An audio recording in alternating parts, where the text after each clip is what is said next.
आज हम बात करेंगे कान के एक ऐसे इन्फेक्शन की जो कान से शुरू होकर हमारे दिमाग तक जा सकता है। इन्फेक्शन का नाम है मैलिग्नेंट ओटाइटिस एक्सटर्ना। तो आज हम बात करेंगे ये इन्फेक्शन ज़्यादा कॉमन किस में होता है, ये किसकी वजह से होता है और इसके क्या क्या लक्षण होते हैं और इसमें क्या क्या ट्रीटमेंट ऑप्शंस हैं। तो हेलो फ्रेंड्स, मैं डॉक्टर आर.के. गोला, प्रैक्टिसिंग एज ENT सर्जन। तो आज हम बात करेंगे मैलिग्नेंट ओटाइटिस एक्सटर्ना। तो मैलिग्नेंट ओटाइटिस एक्सटर्ना को मैलिग्नेंट क्यों कहते हैं? इसको मैलिग्नेंट इसलिए कहते हैं क्योंकि इस कंडीशन में जो इन्फेक्शन होता है वो बहुत सीवियरिटी का होता है, बहुत तेजी से स्प्रेड होता है और चूंकि ये कान के बाहरी पार्ट से स्टार्ट होता है इसलिए उसको ओटाइटिस एक्सटर्ना कहते हैं। इसके ऑर्गेनिज्म की बात करें, किस ऑर्गेनिज्म से ज़्यादा होता है या किस बैक्टीरिया इन्फेक्शन की वजह से ज़्यादा होता है, तो उसका नाम है स्यूडोमोनास एरिजिनोसा।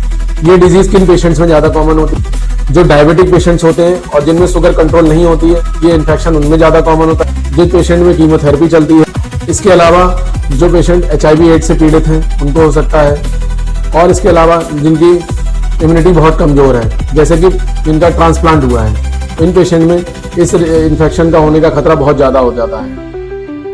लक्षणों की बात करें तो इसमें मेन लक्षण होता है ईयर पेन, और ये ईयर पेन रात के समय बहुत ज़्यादा बढ़ जाता है।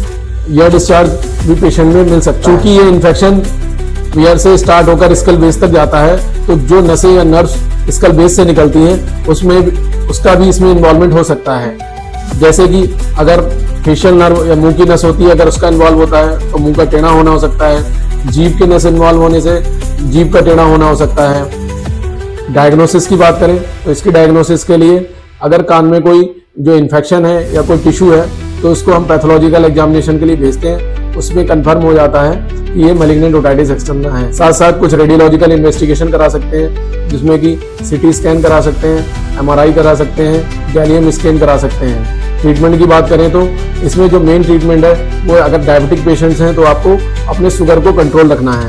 इसके अलावा इसमें कुछ एंटीबायोटिक दी जाती हैं। मैलिग्नेंट ओटाइटिस एक्सटर्ना की जो कंडीशन है वो जनरली ओल्ड एज पेशेंट में ज़्यादा होती है। अगर आप ओल्ड एज हैं, साथ साथ डायबिटिक हैं और आपकी शुगर कंट्रोल नहीं है और साथ साथ आपके ईयर में इन्फेक्शन हो रहा है और ये इन्फेक्शन बार बार हो रहा है, तो इसको इग्नोर ना करें, अपने नियरेस्ट ENT सर्जन को विजिट करें। Thank you.